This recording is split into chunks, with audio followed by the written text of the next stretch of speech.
వీక్షకులకు స్వాగతం. నమస్కారం. నేటి మన చైతన్య రథంలోని ప్రధాన అంశాలు. ఇంటింటికి జీఎస్టీ ఫలాలు అందాలన్నారు ముఖ్యమంత్రి నారా చంద్రబాబు నాయుడు.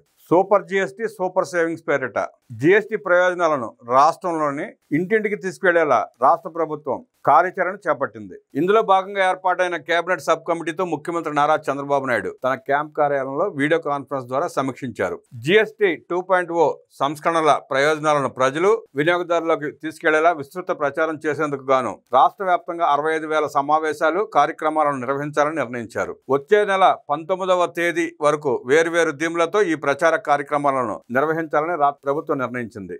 ఈ మేరకు కేబినెట్ కమిటీకి సీఎం చంద్రబాబు దిశానిర్దేశం చేశారు. దీనిపై అధికారులు మాట్లాడుతూ, ఇప్పటికే ఇంటింటికి జీఎస్టీ ఫలాలు, దీంతో నిత్యావసరాలు, ఔషధాలు, స్టేషనరీ, వస్త్రాలు, క్రీడా వస్తువులు, రవాణా, మహిళలు, చిన్నారులకు సంబంధించిన వస్తువులపై పన్నులు తగ్గిన అంశాన్ని విస్తృతంగా ప్రచారం నిర్వహించామని, క్షేత్రస్థాయిలో వీటిపై అవగాహన కల్పించామన్నారు. అన్ని వర్గాలకు జీఎస్టీ తగ్గింపు ప్రయోజనాలు తెలిసేలా ప్రచార కార్యక్రమాలు నిర్వహించేందుకు ప్రభుత్వం ప్రణాళికలు రూపొందించింది.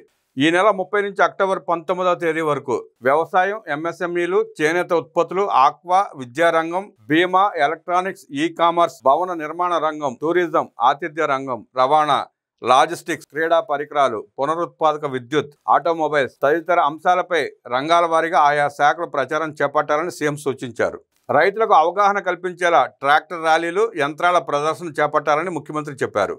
ఆప్కో, లేపాక్షి, ఒక జిల్లా ఒక ఉత్పత్తి పేరిట మేళాలు, ఎంఎస్ఎంఈ యూనిట్లలో తయారయ్యే ఉత్పత్తులు, దానికి సంబంధించిన పన్నుల తగ్గింపుపై ప్రచారం నిర్వహించేలా చూడాలన్నారు. సెలూన్లు, యోగా సెంటర్లు, జిమ్లలో జీఎస్టీల తగ్గింపు వల్ల ధరలు ఎంత వ్యత్యాసం వచ్చిందో అవగాహన కల్పించాలని ముఖ్యమంత్రి ఆదేశించారు. జీఎస్టీ తగ్గింపుతో స్టేషనరీ ఉత్పత్తులపైన ధరలు గణనీయంగా తగ్గిన అంశాన్ని ప్రజల్లోకి తీసుకెళ్లాలని సమావేశంలో నిర్ణయించారు. వీటిపై అవగాహన కల్పించేలా విద్యార్థులకు వ్యాసరచన, పెయింటింగ్ పోటీలు నిర్వహించాలని ముఖ్యమంత్రి చెప్పారు. రాష్ట్రంలోని 7,000 ఉన్నత పాఠశాలలు, 4,000 జూనియర్ కాలేజీల్లో ఈ ప్రచారం నిర్వహించేలా ప్రణాళిక సిద్ధం చేశారు. అలాగే జీవిత బీమా, ఆరోగ్య బీమాలకు సంబంధించి జీరో జీఎస్టీ విషయాన్ని ప్రజలకు విస్తృతంగా తీసుకెళ్లేలా కార్యక్రమాలు చేపట్టనున్నారు.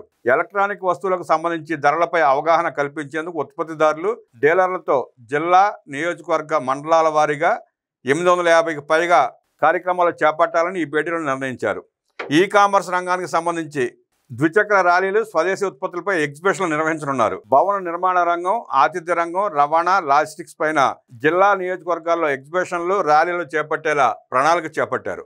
ఆట బొమ్మలు, క్రీడా పరికరాలు, పునరుత్పాదక విద్యుత్ ఉత్పత్తి, ఆటోమొబైల్స్ ధరలకు సంబంధించి ప్రజల్లో అవగాహన కల్పించేలా 200లకు పైగా కార్యక్రమాలు చేపట్టనున్నారు. జీఎస్టీ 2.0 వల్ల కలుగుతున్న లబ్ధిపై ప్రజలకు వివరించేలా వినూత్న రీతిలో కార్యక్రమాలను రాష్ట్ర ప్రభుత్వం చేపట్టనుంది. అక్టోబర్ 18వ తేదీతో క్షేత్రస్థాయిలో ప్రచారాన్ని ముగించి 19వ తేదీన జిల్లా కేంద్రాల్లో షాపింగ్ ఫెస్టివల్, సాయంత్రం సాంస్కృతిక కార్యక్రమాలు చేపట్టాలని నిర్ణయించారు. అదే రోజున జిల్లా కేంద్రాల్లో దీపావళి సంబరాలు జరపాలని ముఖ్యమంత్రి చంద్రబాబు ఆదేశించారు.